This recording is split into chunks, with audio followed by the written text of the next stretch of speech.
Well, along with Nipsey getting killed, 2 other people were shot. Sure. There was a guy named Kerry Lathan All right. Yep. and his nephew. Sure. And I just interviewed Kerry. The interview just came out today. And essentially, Kerry had murdered somebody Sure. 26 years ago. He did his 26 years in prison. He got out 7 months ago. Nipsey had given him some clothes and stuff like that to get going. He was rolling around LA, and his nephew said, hey, you need some clean shirts if you want to go for job interviews. Well, why don't we stop by the Marathon store, pick up some shirts? He went over there to go pick up some shirts. He went to go talk to Nipsey. And then that's when all hell broke loose. Yeah. He gets shot in the spine. He's currently in a wheelchair. And once he gets out of the hospital, they told him that he's violating his probation by associating with a known gang member. And he's now back in jail, potentially facing life in prison once again. I think that we live in a situation where those tragic circumstances that are all too common, where we don't have.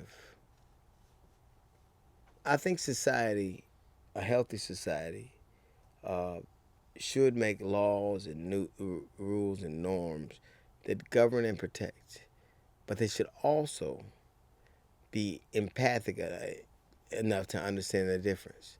Now, for instance, if you in fact check that story out and it looked to be true, because no one can prove anything to any level of certainty, but if it looked to be true, then what is the purpose of sending a man away for trying to better his circumstances? What is the purpose of that?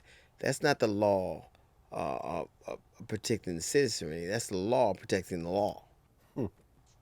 I've never understood the law doesn't exist to protect the law. It exists to protect the citizens. If the citizens are not being served by sending a man who was in this situation through an unfortunate set of circumstances, then we have to have arbiters of the law who are empathic enough to make those decisions that make our society more viable, better. What is the purpose of sending a man he's been in jail for his life? The majority of his life, because he's 56 right now. More than he has, half his life, more than half his life, yeah. And so you send him back because he needs something he can't afford. Because the one thing nobody's gonna help you do if you're an ex-con, you can't get relief, you can't get help from anybody, you can't get a job. Mm-hmm. So what do you have? You can't even really rent an apartment. That's right. So what do you have? Yeah. If you want a clean shirt and you don't have a family to support, who do you have? So I think the law has to understand, and it only exists to protect the citizenry. And if the law is more interested in protecting the law than it is the citizens, then it's no just law. It's not real. Well, and also, and this is what we talked about, when I interviewed him over the phone, and Big U was the one who set it up. So he was actually on three-way with us. And he was like, well, the problem is, what we trying to address is not only just him, we trying to address the way that they want people parole, because he paroled to a halfway house, and in the halfway house said nothing but gang members. He just did 25 years with nothing but gang members. His family and everybody. So you can't have a rule that says if you come in contact with gang members, and these are the only people he knows. He had to come in contact with somebody he knew to help him. When you parole, they give you $200. They give you $200 and then what? How do you get a job? Who's going to help you? Where do you go to live? It's ridiculous. We need to change that rule.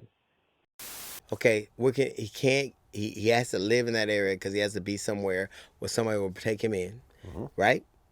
Because he can't. How would he leave? So you're going to drop him off in a strange place somewhere where nobody knows him and he can't get a job, what is he going to be? He has to go to where he knows, and where he knows is his family, and his family lives where they used to live, and so do the same people.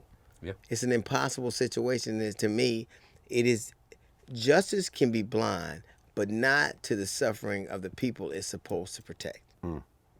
It can be blind.